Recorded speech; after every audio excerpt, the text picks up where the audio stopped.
Hello everyone. Hindi अध्ययन with Priyanka channel में आप सभी का स्वागत है। चलिए आज हम लोग कहानी पढ़ेंगे। कहानी उसने कहा था। क्या कहानी है? उसने कहा था। लेखक कौन है? तो गुलेरी चंद्रधर शर्मा गुलेरी। चलिए कुछ लेखक के बारे में हम लोग जान लेते हैं। लेखक परिचय। गुलेरी चंद्रधर शर्मा गुलेरी का जन्म 7 जुलाई 1883, मृत्यु 12 सितंबर 1922 में हुआ था। हिंदी साहित्य के प्रख्यात साहित्यकार थे। 20 वर्ष की उम्र के पहले ही उन्हें जयपुर की वेधशाला, जीर्णद्वार तथा उनसे संबंधित शोध कार्य के लिए गठित मंडल में चुन लिया गया था और कैप्टन कैरेट के साथ मिलकर उन्होंने the Jaipur observatory and it's विल्डर्स शीर्षक से अंग्रेजी ग्रंथ की रचना की। बहुत कम ही उम्र में वो ग्रंथ लिखने लगे थे। जीवन परिचय है गुलेरी जी का, देख लेते हैं। मूलतः हिमाचल प्रदेश के गुलेर नामक गांव में के वासी ज्योतिर्विद महामहोपाध्याय पंडित शिवराम शास्त्री राज सम्मान पाकर जयपुर राजस्थान में बस गए थे। उनकी तीसरी पत्नी लक्ष्मी देवी ने सन 1883 में चंद्रधर को जन्म दिया। घर में बालक को संस्कृत भाषा, वेद पुराण आदि के अध्ययन, पूजा पाठ, संध्या वंदन तथा धार्मिक कर्मकांड का वातावरण मिला और मेधावी चंद्रधर ने इन सभी संस्कारों और विधाओं आत्मसात किया। चंद्रधर ने सभी परीक्षाएं प्रथम श्रेणी से उत्तीर्ण की। चंद्रधर बीए की परीक्षा में सर्वप्रथम रहे। सन 1904 में गुलेरी जी मेयो कॉलेज अजमेर में अध्यापक के रूप में कार्य करने लगे। अपने अध्ययन काल में ही उन्होंने सन 1900 में जयपुर में नगरी मंच की स्थापना में योग दिया और 1902 में मासिक पत्र समालोचक के संपादन का भार भी संभाला। प्रसंगवश कुछ वर्ष काशी की प्रचारिणी सभा में संपादक मंडल में भी सम्मिलित किया गया। उन्होंने देवी प्रसाद ऐतिहासिक पुस्तकमाला और सूर्य कुमारी पुस्तकमाला का संपादन किया और नागरी प्रचारिणी पुस्तकमाला और सूर्य कुमारी पुस्तकमाला का संपादन किया और नागरी प्रचारिणी सभा के सभापति भी रहे।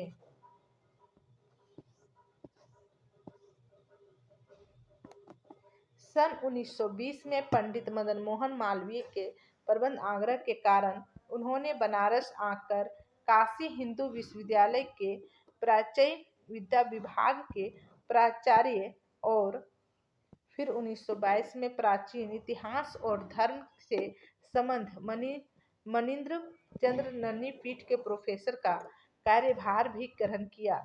इस बीच परिवार में अनेक दुखद घटनाओं के आघात भी उन्हें झेलने पड़े। सन 1922 में 12 सितंबर को पीलिया के बाद तेज बुखार से मात्र 39 वर्ष की आयु में उनका देहावसान हो गया। अब इसकी कुछ रचनाएं हैं जो इम्पोर्टेंट है, उसको हम लोग देख लेते हैं। जैसे निबंध में कछुआ धर्म, आंख मोरिसी मोही कुठाऊं इम्पोर्टेंट है। और कविताएं उतना नहीं पूछा जाता है। फिर कहानी संग्रह उसने कहा था, सुखमय जीवन, बुद्धू का काटा, ये 3 कहानी संग्रह है। इनका बहुत फेमस कहानी है, बहुत एग्जाम में बार बार पूछा जाने वाला कहानी है।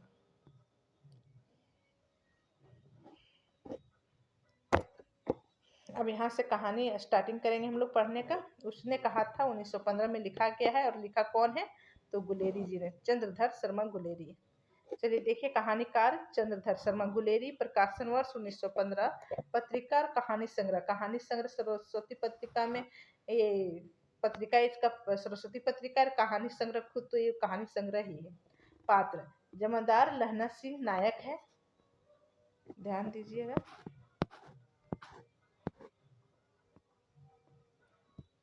जमादार लहना सिंह नायक, सूबेदारनी होरी नायिका और सूबेदार हजार सिंह, बोधा सिंह, वजीरा सिंह और किरत सिंह। उद्देश्य, विषय प्रेम, शौर्य और बलिदान की अनुभूत प्रेम कथा। प्रथम विश्व युद्ध के समय लिखी गई यह प्रेम कथा लहना सिंह के माध्यम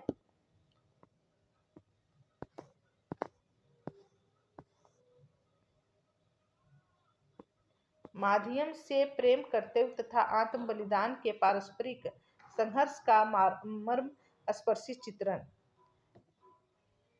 कहानी, बड़े बड़े शहरों के इक्के गाड़ी वालों की जमान के कोड़ों से जिनकी पीठ छिल गई है और कान पक गए हैं, उनसे हमारी प्रार्थना है कि अमृतसर के बम्बूकॉट वालों की बोली का महलम लगावे। जब बड़े बड़े शहरों की चौड़ी सड़कों पर घोड़े की पीठ चाबुक से धुनते हुए इक्के वाले कभी घोड़े की नानी से अपना निकट संबंध स्थिर करते हैं, कभी राह चलते पैदलों की आंखों से के ना होने पर तरस खाते हैं, कभी उनके पैरों की उंगलियां के पोरों को चित कर अपने ही को सताया हुआ बताते हैं और संसार भर की गलानी निराशा क्षोभ के अवतार बने नाक की सिद्ध चले जाते हैं। तब अमृतसर में उनकी बिरादरी वाले तंग चमत्कार गलियों में हर एक लट्ठी वाले के लिए ठहर कर सब्र का समुद्र उमड़ा कर बच्चों खालसा जी, हटो भाई जी,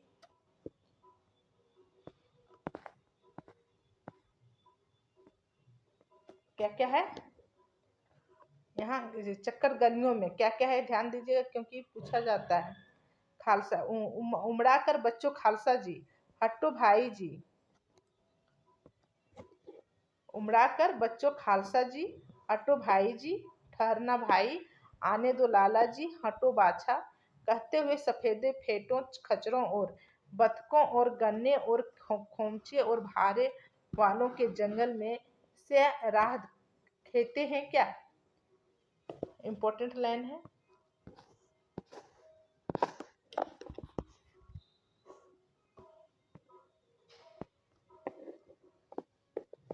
क्या मजाल है कि जी और साहब बिना सुने किसी को हटना पड़े। यह बात नहीं कि उनकी जीभ चलती नहीं, पर मिठी छुरी की तरह महीन मार करती हुई यदि कोई बुढ़िया बार बार चितौनी देने पर भी लीक से नहीं हटती तो उनकी वचनावली के ये नमूने हैं।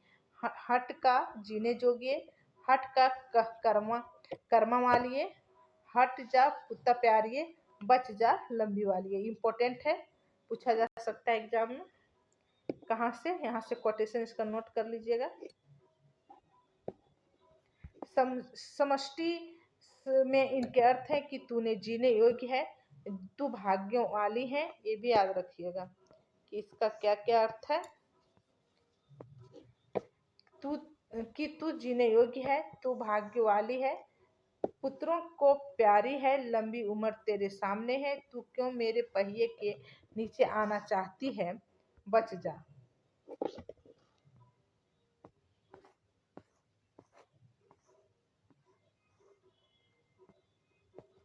ऐसे बम्बूकाट वालों के बीच में होकर एक लड़का और एक लड़की चौक की एक दुकान पर मिले। उसके बालों और इसके ढीले सूतने से जान पड़ता था कि दोनों सिख हैं। वह अपने मामा के केस धोने के लिए दही लेने आया था और वह यह रसोई के लिए बढ़िया। दुकानदार एक परदेसी से गूंथ रहा था जो शेर भर गिल्ले पापड़ों की कड्डी को गिने बिना हटता ना था। तेरे घर कहाँ है? मंगरे में।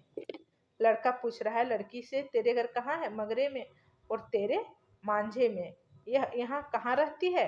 अत्तर सिंह की बैठक में। वे मेरे मामा होते हैं। लड़की बता रही है कि अत्तर सिंह के बैठक में वे मेरे मामा होते हैं। मैं भी लड़का बोलता है, मैं भी मामा के यहाँ आया हूँ। उनका घर गुरु बाजार में है। इतने में दुकानदार निपटा और इनका सौदा देने लगा। सौदा लेकर दोनों साथ साथ चले। कुछ दूर जाकर लड़के ने मुस्कुराकर पूछा, तेरी कुरमाई हो गई? इम्पोर्टेंट है। इस पर लड़की कुछ आंखें चढ़ाकर धत कहकर दौड़ गई और लड़का मुंह देखता रह गया। इम्पोर्टेंट लाइन है ये। दूसरे तीसरे दिन सब्जी वाले के यहाँ, दूध वाले के यहाँ अकस्मात दोनों मिल जाते। महीना भर यही हाल रहा। 2-3 बार लड़के ने फिर पूछा, तेरी कुड़माई हो गई? और उत्तर में वही धत मिला। एक दिन जब फिर लड़के ने वैसे ही हंसी में चिढ़ाने के लिए पूछा तो लड़की लड़के की संभावना के विरुद्ध बोली, हाँ हो गई। क्या बोली? हाँ हो गई। अब लड़का बोलता है, कब? कल देखते नहीं यह रेशम से कढ़ा हुआ सालू। लड़की भाग गई। लड़के ने घर की राह ली। रास्ते में एक लड़के की मोरी में धकेल दिया। एक छावड़ी वाले की दिन भर की कमाई खोई। एक कुत्ते पर पत्थर मारा और एक गोभी वाले के ठेले में दूध उधेल दिया। सामने नहाकर आती हुई किसी वैष्णवी से टकराकर अंधे की उपाधि पाई।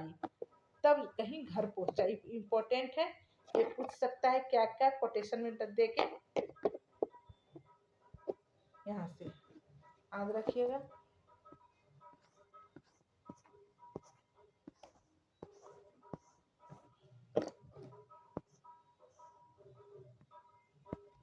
राम राम, यह भी कोई लड़ाई है? दिन रात खंदकों में बैठे हड्डियां अकड़ गई।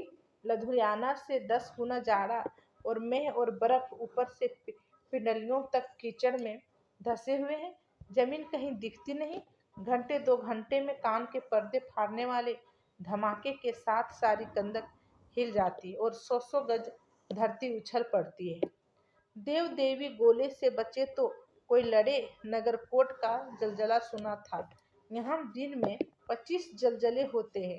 जो कहीं कंदक से बाहर साफा या कूहनी निकल गई तो चटाक से गोली लगती है। ना मालूम बेमायनी मिट्टी में लेटे हुए या घास की पत्तियां में छिपे रहते हैं। ये ऐसा कहानी है कि हर एग्जाम में, हिंदी साहित्य का कोई भी एग्जाम हो, उसमें इससे क्वेश्चन पूछा ही जाता है। इसलिए ध्यान रखते जाइएगा। हम लोग मूल कहानी पढ़ेंगे। कहानी में मेन इम्पोर्टेंट जो लाइन या वर्ड आता है उसको नोट करते चलिएगा। कहानी है लहना सिंह और 3 दिन। लहना सिंह और 3 दिन है।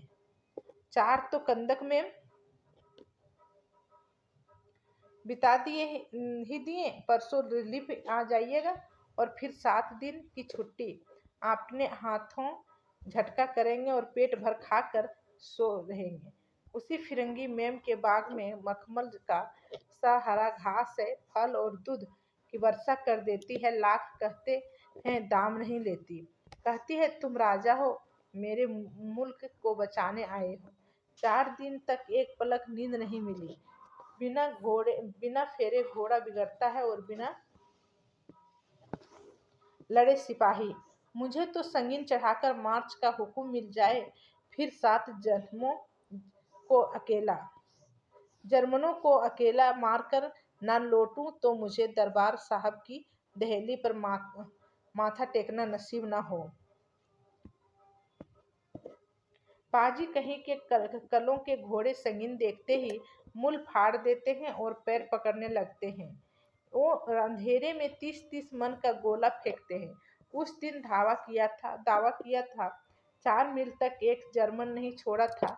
पीछे जनरल ने हट जाने का काम न दिया, नहीं तो सीधे बर्लिन पहुंच जाते। क्यों? सूबेदार हजारा सिंह ने मुस्कुराकर कहा, लड़ाई के मामले जमादार या नायक के चलाए नहीं चलते। बड़े अफसर दूर की सोचते हैं। 300 मील का सामना है, एक तरफ बढ़ गए तो क्या होगा। सूबेदार जी सच है, लहना सिंह बोला, पर करें क्या, हड्डियों हड्डियों में तो जाड़ा धंस गया है, सूर्य निकलता नहीं और खाई में दोनों तरफ से चम्मे की बावलियों के से सोते झर रहे हैं। एक धावा हो जाए तो गर्मी आ जाए। उद्यमी उठ सिकड़ी में कोले डाल। वजीरा, तुम 4 जने बाल्टियां लेकर खाई का पानी बाहर फेंको। महासिंह, शाम हो गई है, खाई के दरवाजे का पहरा बदलने। यह कहते हुए सूबेदार सारी खंदक में चक्कर लगाने लगे। वजीरा सिंह वजीरा सिंह पलटन का विदूषक था। बाल्टी में गंदला पानी भरकर खाई के बाहर फेंकता हुआ बोला, मैं बाधा बन गया हूँ, करो जर्मनी के बादशाह का दर्पण। इस पर सब खिलखिला पड़े और उदासी के बादल फट गए। लहना सिंह ने दूसरी बाल्टी भरकर उसके हाथ में देकर कहा, अपनी बाड़ी के खरबूजों में पानी दो, ऐसा खाद का पानी पंजाब भर में नहीं मिलेगा। इम्पोर्टेंट है, एक कोटेशन पूछा जा सकता है।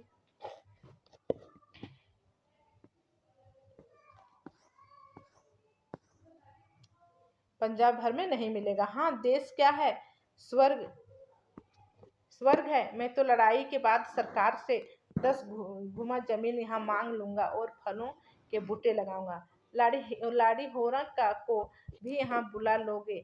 यहाँ या वही दूध पिलाने वाली फिरंगी में चुप कर, यहाँ वालों को शर्म नहीं। देश देश की चाल है। आज तक मैं मुझे समझा नहीं सका कि सिख तम्बाकू नहीं पीते और सिगरेट देने में हट करती, ओठों में लगाना चाहती है, और मैं पीछे हटता हूँ तो समझती है कि राजा बुरा मान गया, अब मेरे मुल्क के लिए लड़ेगा नहीं। अच्छा, अब बोधा सिंह कैसा है? अच्छा है, जैसे मैं जानता हूँ ही ना जैसे मैं जानता ही ना हूँ। रात भर तुम अपने कम्बल उसे ओढ़ाते हो और आप सिकड़ी के सहारे गुजर करते हो। उसके पहरे पर आप पहरा दे आते हो, अपने सूखे लकड़ी के तख्तों पर उसे सुलाते हो। आप कीचड़ में पड़े रहते हो, कहीं तुम न मांदे पड़ जाना। जाड़ा क्या है, मौत है, और निमोनिया से मरने वालों को मुरब्बे नहीं मिला करते। इम्पोर्टेंट लाइन है, एग्जाम में पूछा जाता है कि जाड़ा क्या है, मौत है, और निमोनिया से मरने वालों को मुरब्बे नहीं मिला करते। मेरा डर मत करो, क्या कह रहा है? मेरा डर मत करो, मैं तो बुल्ले के खड़ के किनारे मरूंगा। भाई कीरत सिंह की गोदी पर मेरा सिर होगा और मेरे हाथ के लगाए हुए गांगन के आम के पेड़ की छाया होगी। ये भी इम्पोर्टेंट वर्ड है कि किसके गोदी में मरना सिर होगा, तो कीरत सिंह के गोदी में मेरा सिर होगा और मेरे हाथ के लगाए हुए आंगन के आम के पेड़ की छाया होगी।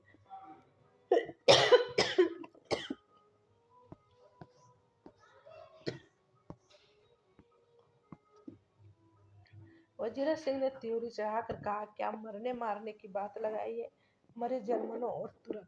हाँ भाइयों, कैसे? दिल्ली शहर में पिशोर न जान दिए कर लेना, लोंगा व्यापार मड़िए कर लेना, नाड़दा सौदा अड़िए, लाना चटाका कंदुए नो, कद्दू बनिया में मजेदार गोरिए। ये भी इम्पोर्टेंट है। फूल लाना चटाका कद्दुए नो।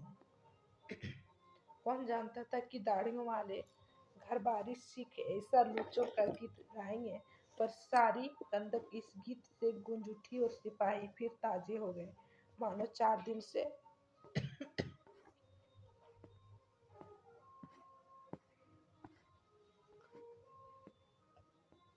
सोते और मौजी करते रहे।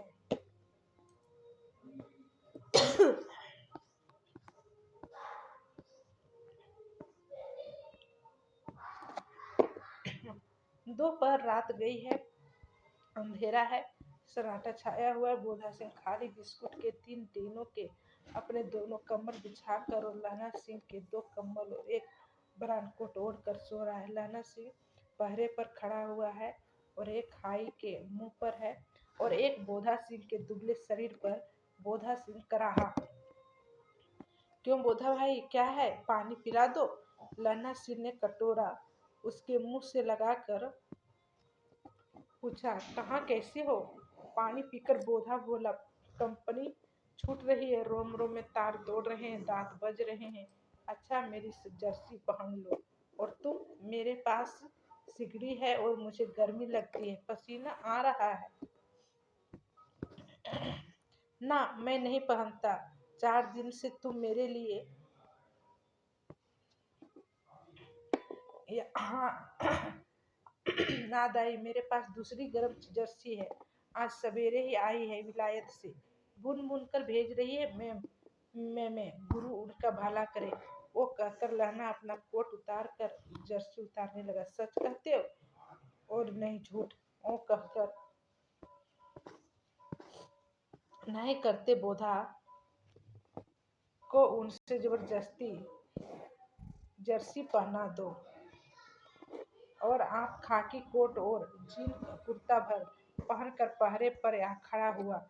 मैमे की जर्सी की कथा केवल कथा थी। आधा घंटा बीता, इतने में खाई के मुंह से आवाज आई, सूबेदार हजारा सिंह।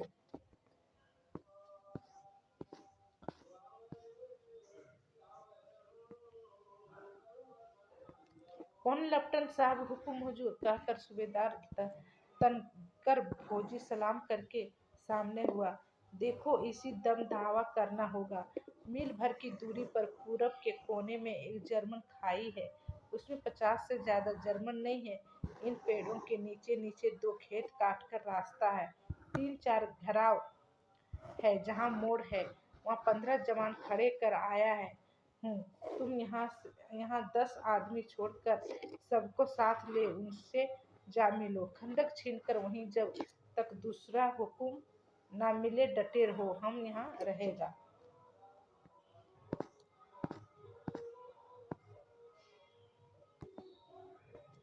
चुपचाप सब तैयार हो गए। बोधा भी कमर उतार कर चलने लगा। तब लहना सिंह ने उसे रोका। लहना सिंह आगे हुआ तो बोधा के बाप सूबेदार ने उंगली से बोधा की ओर इशारा किया। लहना सिंह समझकर चुप हो गया। पीछे 10 आदमी कौन रहे, इस पर बड़ी हुज्जत हुई। कोई रहना न चाहता। समझा बुझाकर सूबेदार ने किया। लेफ्टिनेंट साहब लहना की सिगड़ी के पास मुंह फेर कर खड़े हो गए और जेब से सिगरेट निकालकर सुलगाने लगे। 10 मिनट बाद उन्होंने लहना की ओर बढ़ाकर कहा, लो तुम भी पियो। आंख मारते मारते लहना सिंह सब समझ गया कि मुंह का भाव छिपाकर बोला, लाओ साहब। हाथ आगे करते ही उसने सिगड़ी के उजाले में साहब का मुंह देखा, बाल देखे, तब उसका माथा ठिकाना। लेफ्टिनेंट साहब के पट्टियों वाले बाल एक दिन में ही कहाँ उड़ गए और उनकी जगह कैदियों से लटे बाल कहाँ से आ गए? शायद साहब शराब पिए हुए हैं और उन्हें बाल कटवाने का मौका मिल गया है। लहना सिंह ने जांचना चाहा। लेफ्टिनेंट साहब 5 वर्ष से उसकी रेजिमेंट में थे। क्यों साहब, हम लोग हिंदुस्तान कब जाएंगे? लड़ाई खत्म होने पर। क्यों, यहाँ यह देश पसंद नहीं? नहीं साहब, शिकार के वे मजे यहाँ कहाँ। आधे पर पारसाल नकली लड़ाई के पीछे हम आप जगाधरी जिले में शिकार करने गए थे। हाँ हाँ, वही जब आप खोते पर सवार थे और आपका खानसामा अब्दुल्ला रास्ते के एक मंदिर में जल चढ़ाने को रह गया था। बेशक पाजी कहीं का, सामने से वह नीलगाय, ध्यान रखिएगा क्या कह रहा है, सामने से वह नीलगाय निकली कि ऐसी बड़ी मैंने कभी न देखी थी। और कैसी गाय? तो नीली कलर की नीलगाय। याद रखिएगा, इस तरह क्वेश्चन में पूछा जा रहा है। और आपकी एक गोली कंधे पर में लगी और पुट्ठे में निकली। ऐसे अफसर के साथ शिकार खेलने में मजा है। क्यों साहब? शिमले में तैयार होकर उस नीलगाय का सिर आ आ गया था। ना आपने कहा कि रेजिमेंट में मेस में लगाएंगे। हाँ, पर मैंने वह विलायत भेज दिया।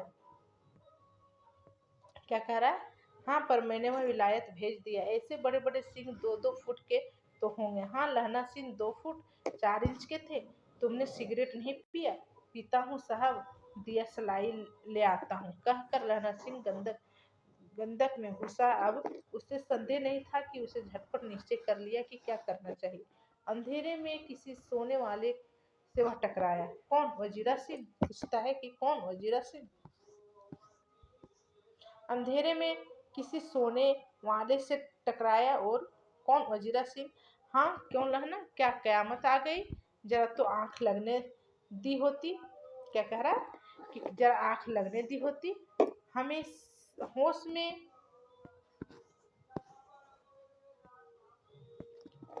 होश में आओ, कयामत आई है और लेफ्टिनेंट साहब की वर्दी पहन कर आई है क्या?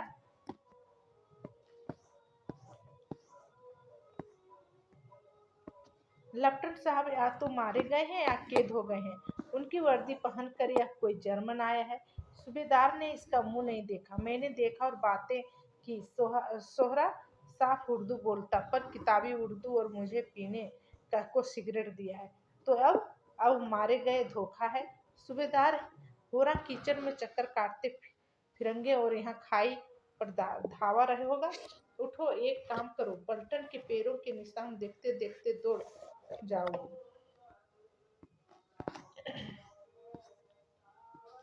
क्या करें? दौड़ जाओ।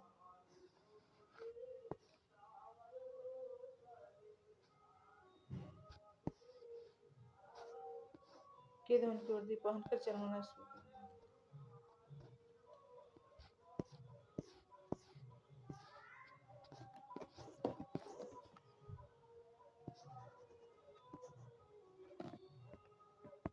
अब मेरा गए धोखा है सूबेदार। होरा किचन में चक्कर काटते फिरेंगे और यहाँ खाकर धावा होगा। उठो, ये काम करो, पलटन के पैरों के निशान देखते देखते दौड़ जाओ। अभी बहुत दूर ना गए होंगे। सूबेदार ने कहो एकदम लौट लौट आए। खंदक की बात झूठ है, चले जाओ, खंदक के पीछे से निकल जाओ, पत्ता तक न खड़के, देर मत करो। हुक्म तो यह है कि यही ऐसी तैसी हुक्म की। मेरा हुक्म लग जमादार लहना सिंह, जो इस वक्त यहाँ सबसे बड़ा अफसर है, उसका हुक्म है। मैं लेफ्टिनेंट साहब की खबर लेता हूँ। पर यहाँ तो तुम 8 ही हो। क्या कह रहा है? पर तुम यहाँ तो 8 ही हो। 8 नहीं, 10 लाख। एक एक अकालिया सिख 1.25 लाख के बराबर होता है। चले जाओ। लौट कर खाई के मुहाने पर लहना सिंह दीवार से चिपक गया। उसने देखा कि लेफ्टिनेंट साहब ने जेब से बेल के बराबर 3 गोले निकाले, तीनों को जगह जगह खंदक की दीवारों में घुसेड़ दिया और तीनों में एक तार सा बांध दिया। तार के आगे सूत की एक गुत्थी थी, जिसे सिगड़ी के पास रखा। बाहर के तरफ जाकर एक दियासलाई जलाकर गुत्थी पर रखते इतने में बिजली की तरह दौड़ा। हाथों से उल्टी बंदूक को उठाकर लहना सिंह ने साहब की कूहनी पर तान कर दे मारा। धमाके के साथ साहब के हाथ से दिलासलाई गिर पड़ी। लहना सिंह ने एक कुंदा साहब की गर्दन पर मारा और साहब आंख मिन गोट कहते हुए चित हो गई। लहना सिंह ने तीनों गोले बीन कर खंदक के बाहर फेंके। साहब को घसीट कर सिगड़ी के पास लिटाया, जेबों में तलाशी ली, 3-4 लिफाफे और एक डायरी निकालकर उन्हें अपनी जेब से के हवाले किया।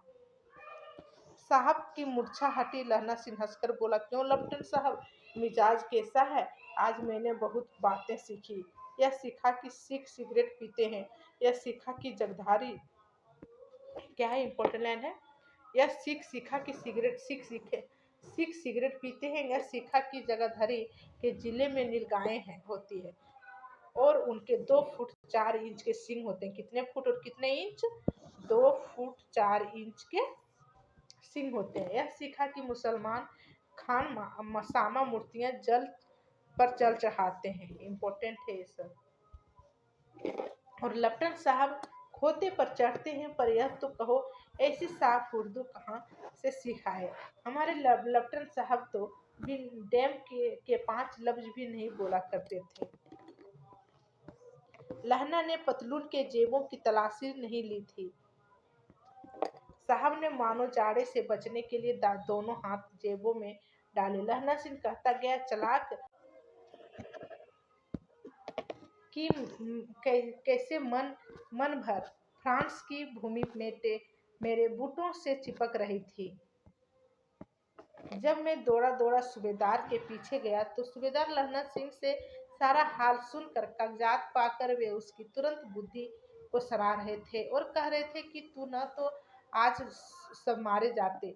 इस लड़ाई की आवाज 3 मील दाहिनी ओर खाई वालों ने सुन ली थी।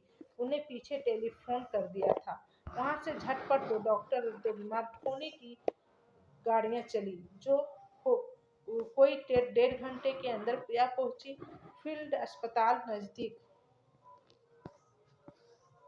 था। सुबह होते होते वहां पहुंच जाएंगे, इसलिए मामूली पट्टी बांधकर एक गाड़ी में घायल लिटाए गए और दूसरी में लाशें रखी गई। सूबेदार ने लहना सिंह की जांग में पट्टी बंधवानी चाहिए, पर उसने यह कहकर डाल दिया था, थोड़ा घाव है, सवेरे देखा जाएगा। बोधा सिंह ज्वर में बर्रा रहा था। वह गाड़ी में लिटाया गया। लहना को छोड़कर सूबेदार जाते नहीं थे। वह यह देख लहना ने कहा, तुम्हें बोधा की कसम और सूबेदारनी जी की सौगंध है। किसका कसम देता है? इंपॉर्टेंट है यहाँ से कोटेशन। तुम्हें बोधा की कसम और सूबेदारनी जी की सौगंध है, जो इस गाड़ी में ना चले जाओ, और तुम मेरे लिए वहां पूछकर गाड़ी भेज देना, और जर्मन मुर्दों के लिए भी गाड़ियां आती होगी। मेरा हाल बुरा नहीं है, देखते नहीं मैं खड़ा हूँ। वजीरा सिंह मेरे पास ही है। अच्छा, पर बोधा गाड़ी पर लेट गया। इम्पोर्टेंट लाइन है, बोधा गाड़ी पर लेट गया, भला आप भी चढ़ जाओ। सुनिए तो सूबेदारनी, होरा को चिट्ठी लिखो तो मेरे मत्था टेकना लिख देना, और जब घर जाऊं तो कह देना कि मुझसे जो उसने कहा था वह मैंने कर दिया। गाड़ियां चल पड़ी थी। सूबेदार ने चढ़ते चढ़ते लहना का हाथ पकड़कर कहा, तेने मेरे और बोधा के प्राण बचाए हैं। लिखना कैसा? साथ ही चलेंगे। अपनी सूबेदारनी को तू ही कह देना उसने कहा क्या था। उसने क्या कहा था? क्या कह रहा है कि साथ ही घर चलेंगे। अब सूबेदारनी से को तू ही कह देना उसने क्या कहा था। अब आप गाड़ी पर चढ़ जाओ, मैंने जो कहा वह लिख देना और कह भी देना।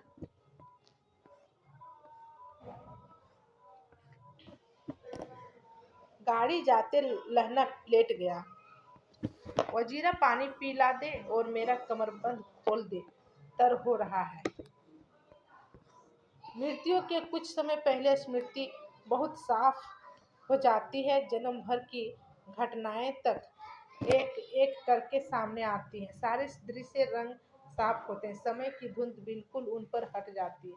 लहना सिंह 12 वर्ष का है। इम्पोर्टेंट है, लहना सिंह कितना वर्ष का है?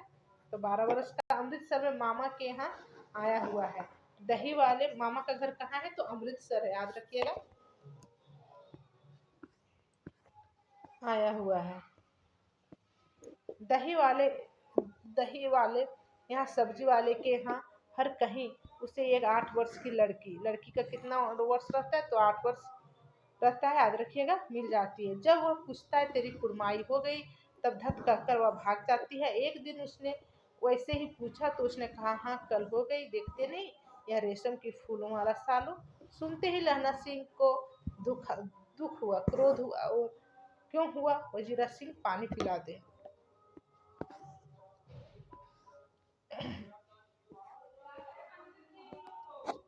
25 वर्ष बीत गए। अब लहना सिंह नंबर 77 राइफल्स में जमादार हो गया। उस 8 वर्ष की कन्या का ध्यान ही न रहा। ना मालूम वह कभी मिली थी या नहीं। 7 दिन की छुट्टी लेकर जमीन के मुकदमे की पैरवी करने वह अपने घर गया। वहाँ रेजिमेंट के अफसर की चिट्ठी मिली कि फौज लाम पर जाती, फौरन चले जाओ आओ।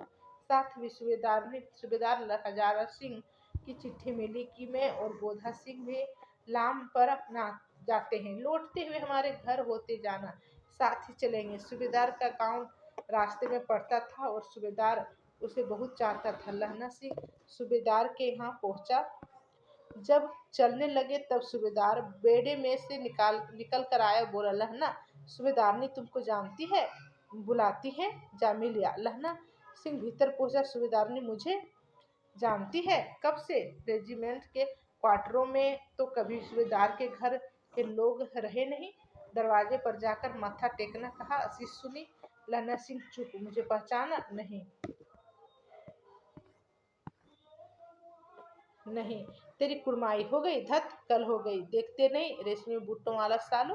अमृतसर में भावों की टकराहट में से मूर्छा खुली, करवट बदली, पसली का घाव बह निकला। वजीरा पानी पिला, उसने कहा था।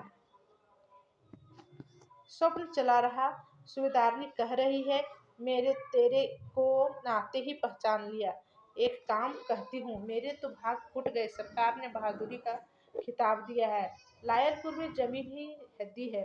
आज नमक हराई का मौका आया है, पर सरकार ने हम तिमियों को कि एक घंघरिया पलटन क्यों न बना दी, जो मैं भी सूबेदार जी के साथ चली जाती। एक बेटा है फौज में भर्ती हुए, उसे 1 ही बरस हुआ, उसके पीछे 4 और हुए हैं, ये पर एक भी नहीं जिया। सूबेदारनी रोने लगी। अब दोनों जाते हैं मेरे भाग में भाग, तुम्हें आंध है। एक दिन टांगे वाले को घोड़ा दही वाले की दुकान के पास बिगड़ गया था। तुमने उस दिन मेरे प्राण बचाए। आप घोड़े के लातों में चले गए थे और मुझे उठाकर दुकान के तख्ते पर खड़ा कर दिया था। ऐसे ही इन दिनों दोनों को बचाना, यह मेरी इच्छा है। तुम्हारे आगे आंचल पसारती हूँ। रोती रोती सूबेदारनी ओबरी में चली गई। लहना भी आंसू पोंछता हुआ बाहर आया। वजीरा सिंह पानी पिला, उसने कहा था। लहना का सिर अपने गोद में लेटाए वह वजीरा सिंह बैठा है। जब मांगता है तब पानी पिला देता है। आधे घंटे तक लहना चुप रहा, फिर बोला, कौन? किरत सिंह। वजीरा ने कुछ समझ कर कहा, हाँ भैया, मुझे और ऊंचा कर ले, अपने पट्टे पर मेरा सिर रख ले। वजीरा ने वैसा ही किया। हाँ अब ठीक है, पानी पिला दे बस। अब के हाड़ में यह आम खूब फलेगा।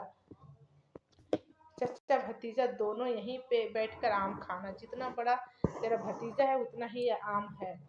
जिस महीने उसका जन्म हुआ उसी महीने में मैंने इसे लगाया था। वजीरा सिंह के आंसू टप टप टपक रहे थे। वजीरा सिंह रो रहे थे। कुछ दिन पीछे लोगों के अखबारों में पढ़ा, फ्रांस और बेल्जियम 68वीं सूची मैदान में घावों से मारा नंबर 77 सिख राइफल्स जमादार लहना सिंह। अब कुछ मुख्य कथन है इम्पोर्टेंट। इक्के गाड़ी वाले की जवान के कोड़ों से जिनकी पीठ छिल गई और कान पक गए, उनसे हमारी प्रार्थना है कि अमृतसर के बंक कार्ट वालों की बोली का महलम लगा है। लहना सिंह 12 वर्ष का है। अमृतसर में मामा घर है। यहाँ आया हुआ है, दही वाले के यहाँ, सब्जी वाले के यहाँ, हर कहीं उसे एक 8 वर्ष की लड़की मिल जाती है और वह पूछता है कि कुर्माई हो गई। धत धत कर वह भाग जाती है। चलिए आज की कहानी यही खत्म होती है। इम्पोर्टेंट कहानी थी। उम्मीद करती हूँ आपको समझ में आ गई होगी। वीडियो को लाइक कीजिए, शेयर कीजिए और सब्सक्राइब कीजिए। धन्यवाद।